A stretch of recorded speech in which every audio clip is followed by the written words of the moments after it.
దారే లేని ఊరు ఉంటది, కరెంట్ లేని ఊరు ఉంటది, నీళ్లు కూడా లేని ఊరు ఉంటది.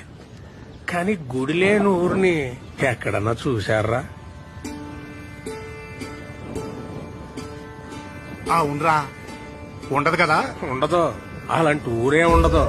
ఎందుకో తెలుసా? ప్రతి గుడిలోని దేవుడు ఉంటాడని కాదురా, ఆ గుడి ఆ దేవుడిగా చెప్పాలని, ఆ కథ మనకు గుర్తుండిపోవాలని కడతారా. మన రామాలయం సీతను కాపాడుకున్న రాముడు కథ కాదు చెప్పేది. అలాగైతే అది ప్రేమ కథ మాత్రమయ్యేది కదా. ఆహా, రాముడి సమస్య తనదనుకున్న హనుమంతుడి కథ. ధర్మం వైపు ఉన్న రాముడికి మేమున్నామని నిలబడ్డ వానరుల కథ.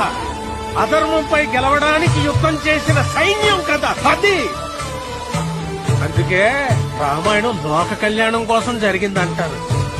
ప్రతి భజనలోనూ చెప్పుకునే ఈ కథ ఏదో ఒక రోజు మనకు ఉపయోగపడాలని చెప్తాం. ఈ రోజు అవ్వాలరా.